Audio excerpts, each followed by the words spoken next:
Hello बच्चों, आज हम स्ट्रेट लाइन सरल रेखा चैप्टर में जो आज हमारा टॉपिक है त्रिभुज की भुजाओं का समीकरण ज्ञात करना। यहाँ हमारे पास क्वेश्चन दिया है, त्रिभुज के शीर्ष निम्न दिए हुए हैं तो इनकी त्रिभुज की भुजाओं के समीकरण ज्ञात कीजिए। तो यहाँ तीन भुजाएं क्या क्या दी हैं, 1 और 4, 2 और ऋण 3 और ऋण 1 और ऋण 2। ये भुजाओं के शीर्ष दिए हैं तो भुजाओं के समीकरण ज्ञात करना है। तो सबसे पहले हम लोग मान लेते हैं, माना त्रिभुज के शीर्ष ए बराबर, मतलब शीर्ष ए के निर्देशांक 1 और 4, बी के 2 और ऋण 3 और सी के निर्देशांक ऋण 1 और ऋण 2, ये हम लोगों ने मान लिया। ठीक, तो ए बी का समीकरण होगा, ए बी का समीकरण फार्मूला होता है y minus y1 is equal to y2 minus y1 upon x2 minus x1 x minus x1। सारे मान को भरेंगे, ये x1 y1 x2 y2 x3 y3। ठीक, y माइनस y1 का मान है 4, y2 का मान है ऋण 3, y1 का मान 4 है, x2 का मान ये ना, ये x2, ये x1 y1 x2 y2।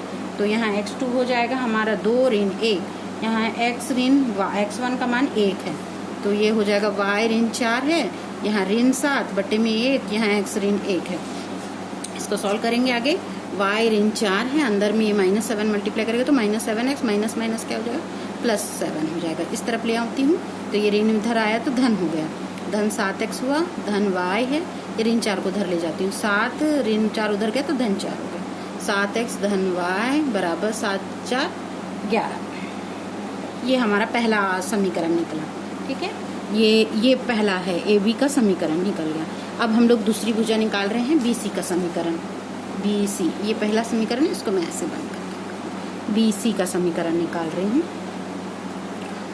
तो हमारा फॉर्मूला होगा y minus y2 y3 minus y1 upon x3 minus x2, sorry y3 minus y2 होगा।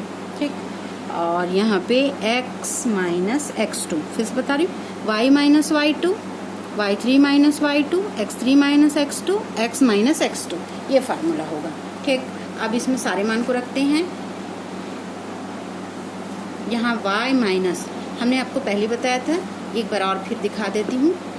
यहाँ x1 ये y1 है, x2 y2 x3 y3, यही मान को अब इनमें रखेंगे यहाँ पे। ठीक, y माइनस y2 का मान है ऋण 3, y3 का मान है ऋण 2, ऋण है, y2 का मान ऋण 3 है, और यहाँ x3 का मान ऋण 1 है और ये ऋण 2 है।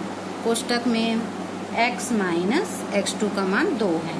ठीक, तो ये y ऋण ऋण धन 3 हो जाएगा, यहाँ ऋण 2 है, ऋण ऋण धन 3 हो गया, यहाँ ऋण 3 और यहाँ x ऋण 2 आएगा, यहाँ y धन 3 है, ये सरल करेंगे तो 3 में से 2 गया तो 1 बचेगा, 1/-3 हो, x माइनस 2, ये ऋण 3 फिर ये गुणा कर लेगा यहाँ पे, तो यहाँ y धन 3 बराबर यहाँ 1 गुणित x ऋण 2 है, ये ऋण 3y हो जाएगा, ऋण 3 तिया 9 हो जाएगा, और यहाँ x ऋण 2, ये इस तरफ ले आती हूँ, ये x ऋण 2 के पास ये ऋण 3 वाला आया तो धन 3y, ये ऋण वाला उधर गया तो धन 9 बराबर 0, तो x धन 3y 9 में से 2 गया तो क्या बचेगा 7 बराबर 0। ये बी सी का समीकरण निकल गया। अब हम लोग ए सी का समीकरण निकालेंगे, तीसरी भुजा ए सी का समीकरण।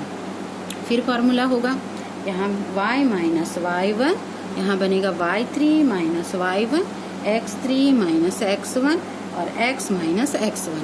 ठीक, ये हमारा त्रिभुज है ना, यहाँ a b c, ये a के निर्देशांक थे 1 और 4, b के निर्देशांक थे 2 और ऋण 3, और c के निर्देशांक थे ऋण 1 और ऋण 2। यहाँ a b निकाल लिया हम लोगों ने, b c निकाल लिया, अभी a c निकाल रहे हैं तो a वाले दोनों मान से।